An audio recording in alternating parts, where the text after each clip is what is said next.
ಕುಂಭಮೇಳದಲ್ಲಿ ಹೋಗಿ 65 ಕೋಟಿ ಜನ ಮುಳುಗಕ್ಕೆ ಬರ್ತೀರಿ.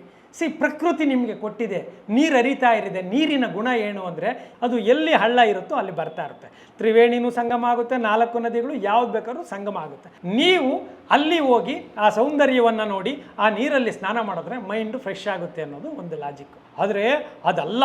ಇದೇ ಸಂದರ್ಭದಲ್ಲಿ ಇಲ್ಲಿ ಹೋಗಿ ಮುಳುಗಿದ್ರೆ ಅಷ್ಟೂ ಜನ ಹೋಗಿ ಅದೆಲ್ಲ ಗಲೀಜಾಗುತ್ತೆ, ಅದರಿಂದ ಪಾಪ ಪರಿಹಾರ ಆಗುತ್ತೆ. ಅಂದರೆ ಈ 65 ಕೋಟಿ ಜನ ಏನಾದ್ರೂ ಜಾತಿ ಮುಕ್ತ, ಭ್ರಷ್ಟಾಚಾರ ಮುಕ್ತ ಆದರೆ ಈ ದೇಶ ಎಲ್ಲಿಗೆ ಹೋಗ್ಬಿಡೋದು? ಹಾಗಿದೆಯಾ? ಯಾರ್ಯಾರು ಮುಳುಗುಟ್ಟು ಬಂದಿದ್ದೀರಿ ನೀವು ನಿಜವಾಗಲೂ ಇದನ್ನು ಗೆದ್ದಿದ್ದೀರಾ? ನಿಮ್ಮ ಅರಿಷಡ್ವರ್ಗಗಳ ಮೇಲೆ ನಿಯಂತ್ರಣ ಹೊಂದಿದ್ದೀರಾ? ನಿಮ್ಮ ಹಣ ಆಸ್ತಿಗಳ, ಕೆಟ್ಟ ಹಣ ಆಸ್ತಿಗಳ ಬಗ್ಗೆ ನೀವೇನಾದರೂ ಗೆದ್ದಿದ್ದೀರಾ? ನಿಮ್ಮ ಕೋರ್ಟ್ಗಳ ಕೇಸ್ ವಾಪಸ್ ತಗೊಂಡಿದ್ದೀರಾ?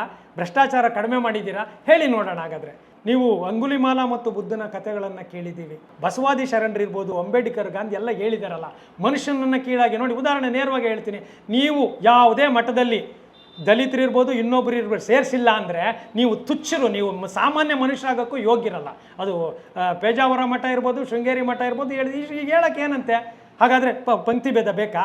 ಹಾಗಾದರೆ ನೀವು ಈ ಸಮಾಜಕ್ಕೆ, ಕಾನೂನಿಗೆ ಮತ್ತು ಮನುಷ್ಯತ್ವಕ್ಕೆ, ಬಸವಾದಿ ಶರಣರಿಗೆ ಅವಮಾನ ಮಾಡ್ತಿದ್ರಿ. ಈಗ ಹೇಳೋಣ.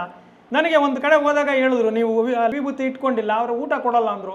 ನಾನು ಹೇಳಿದೆ, ಅಪ್ಪ ನೀನು ವಸಿದವನಿಗೆ ಊಟ ಕೊಡಯ್ಯ, ವಿಭೂತಿ ಊಟ ಅಲ್ಲ. ವಿಭೂತಿ ಇಲ್ಲ, ನಮ್ಗೆ ಇದು ಸ್ವಾಮೀಜಿ ಹೇಳ್ಬಿಟ್ಟಿದ್ದಾರೆ ಅಂದರು. ಆಗ ನಾನು ಏನು ಹೇಳ್ತೀರಿ ನೋಡಿ, ನಾನು ಹೇಳಿದೆ, ಎಲ್ಲಪ್ಪ ವಿಭೂತಿ ಇಟ್ಕೊಂಡು, ನನಗೇನು ವಿಭೂತಿ ಇಟ್ಕೊಳ್ಳೋದು ದೊಡ್ಡದಲ್ಲ, ಆದರೆ ಅದು ಮತ್ತೆ ಮೌಢ್ಯ ಆಗುತ್ತೆ. ನೀನು ಫಸ್ಟ್ ಊಟ ಕೊಡು, ಹಸಿದಿದ್ದೀನಿ, ಅದನ್ನೇ ಶರಣಾದಿಗಳು ಹೇಳಿರೋದು ಅಂತ. ಈ ಥರದನ್ನು ನೇರವಾಗಿ ಖಂಡಿಸ್ಲಿಕ್ಕೆ ಏನು ಸಮಸ್ಯೆ? ಸಂಕೇತ